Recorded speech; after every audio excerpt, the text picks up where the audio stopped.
You want to support Roland Martin Unfiltered? Be sure to join our Bring the Funk fan club. Every dollar that you give to us supports our daily digital show. There's only one daily digital show out here that keeps it black and keep it real as Roland Martin Unfiltered. Support the Roland Martin Unfiltered daily digital show by going to RolandMartinUnfiltered.com. Our goal is to get 20,000 of our fans contributing $50 each for the whole year. You can make this possible. RolandMartinUnfiltered.com.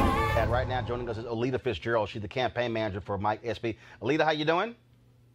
Doing fine, Roland. Thanks. Of course, it's been a big weekend. You've had a lot of people, of course, who were voting absentee. I was seeing the photos and the videos, and there were long lines all over the place. And some even said that records were broken. Your assessment of this weekend, and explain to people who don't know about Mississippi politics exactly who could vote absentee, because everybody couldn't, correct?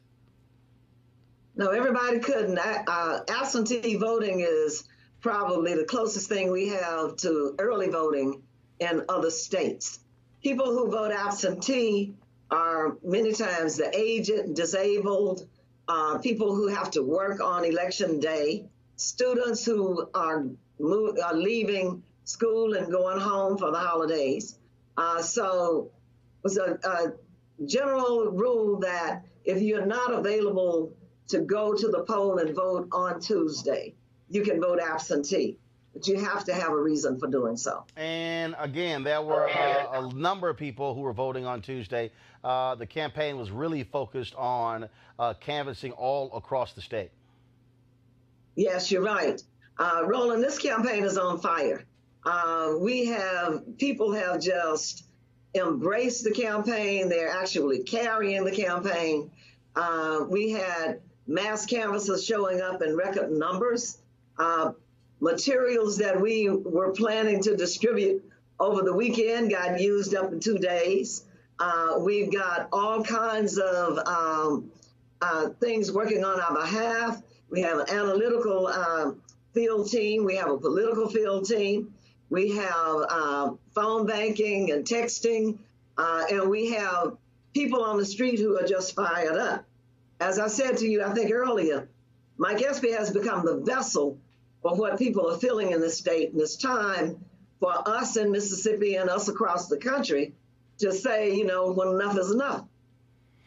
And obviously, when you look at the critical issues, health care is one of those issues. When you talk about the issue of pre-existing conditions and, of course, student loan debt, those are things that really jump out that he has been focused on while she has been having to deal with the issue of race that have been tumbling out of her mouth. Well, you know, Maya Angelou says that when people tell you who they are, you should believe them. And what you see is not someone who would put the interest of Mississippians first, regardless of race, regardless of creed, regardless of sexual orientation, whether you're healthy or not, whether you're working low-income wages or not.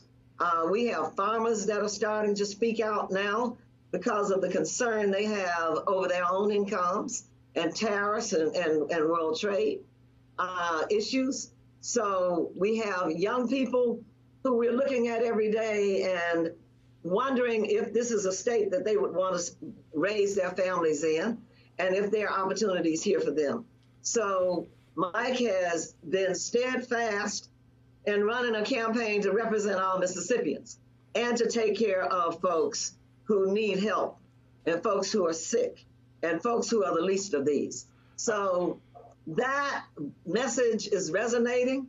You know, we know that Mississippi is Mississippi, but we have faith that many young people and others don't like what they hear from the other side, don't like what they hear from the administration, and we're ready to move on. This is 2018.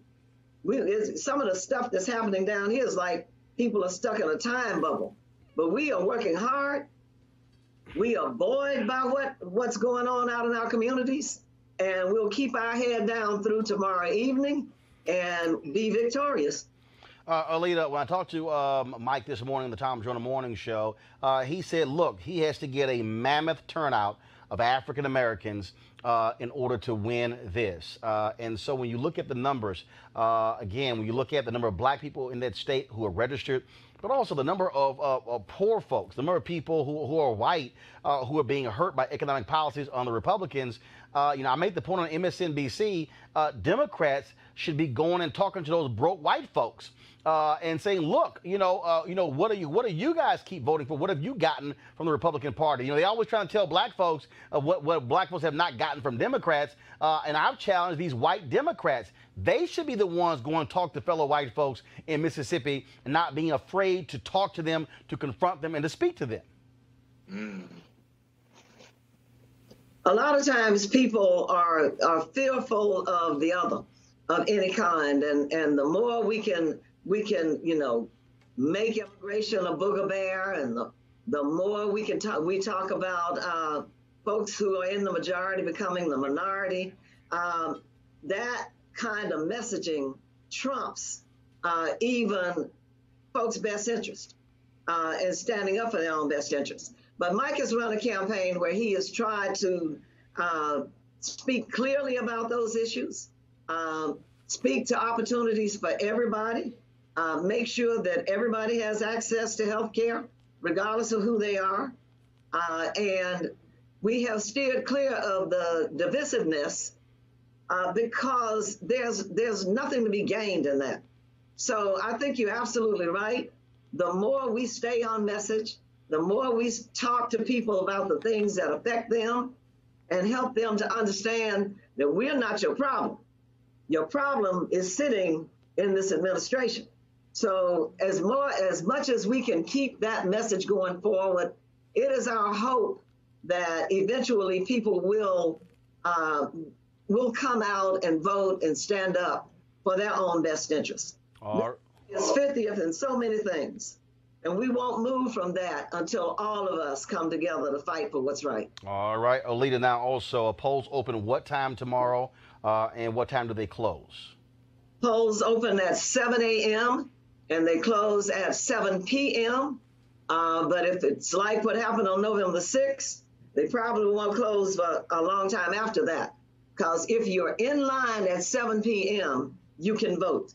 And no one should be turned away from the poll if they are in line at 7 p.m. So you stay there until you're able to vote.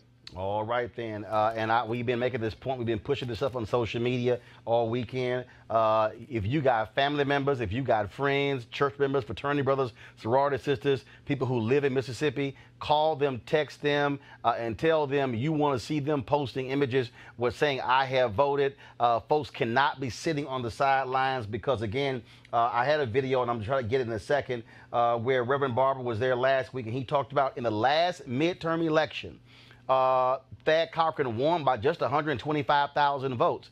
1.6 million Mississippians didn't even bother to vote in the last midterm race for U.S. Senate. And so the reality is this is a winnable race by Mike Espy, but black folks definitely got to get out there and vote. He has no shot if they don't. This is the most critical time in our history, Roland, in our recent history. People have got to come out. They've got to come out. We have to stand up, not only for Mississippians, but for folks all across this country.